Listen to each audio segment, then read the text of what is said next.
பத்தா கூட நம்பி தெரியல, அவளுக்கே நீ பதில் சொல்ல முடியாது. ஒருத்தன் இதை விட சின்ன சின்ன பசங்க எனக்கு பேசி பேசி அனுப்பிட்டு இருக்கான். என்ன கேக்குறாங்க, ஒன்னே மாதிரியே எல்லாரும் பேசுறான்னு. தொடர்ந்து மாணவர் பாசறையின் மாவட்ட செயலாளர் யாழினி.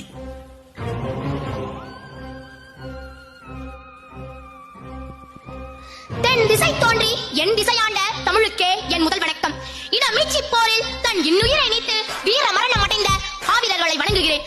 வாதிய இலக்கு நோக்கி எம் மினத்தை வழிநடத்தி செல்லும் எனது மாமா செந்தமிழன் சீமான் அவர்களையும் தமிழராய் பிறந்ததாலேயே நற்பேர் பெற்று கூடியிருக்கும் என் தாய் தமிழ் சொந்தங்கள் உங்கள் அனைவருக்கும் எனது மாலை வணக்கம். எங்கள் வாழ்வும் எங்கள் வளமும் மங்காத தமிழ் என்று சங்கே முழங்கு.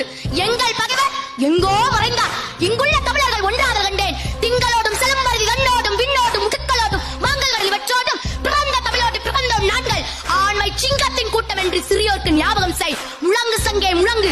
சிங்களஞ்சர் தென்னாட்டு மக்கள் தீராதி தீரன் என்று ஊதூது சங்கே ஊதூது சங்கே. பொங்கு தமிழர்க்கோர் இன்னல் விளைத்தால் சங்காரம் நிசமன சங்கே முழங்கு.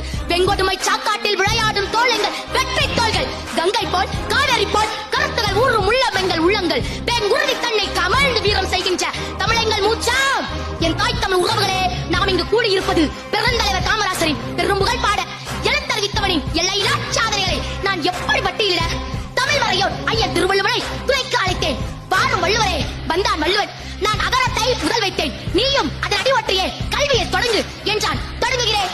கேடில் விழுச்செல்வம் கல்வி ஒருவருக்கு மாடல்ல மற்றையவை என்ற குரல் வழி நின்று தம் மக்களுக்கு கல்வி என்னும் பெருஞ்செல்வத்தை கொடுக்க ஊர்கள் தோறும் கல்வி சாலைகளை திறந்து படிக்க வைத்தவர் காமராசர். விளைவு அதுவரை 7 விழுக்காடு கல்வி அறிவு பெற்றிருந்த தமிழ்நாட்டு மக்கள் 37 விழுக்காடாக மாறியது எனது தாத்தா காமராசர் ஆட்சி காலத்தில் தான். அறிவு சிறந்த தமிழ் குடியோரே, இப்படி தமிழர்களை படிக்க வைக்க திட்டம் தீட்டியவர் பெருந்தலைவர். தமிழர்களை குடிக்க வைக்க திட்டம் தீட்டியவர் திராவிட தலைவர்.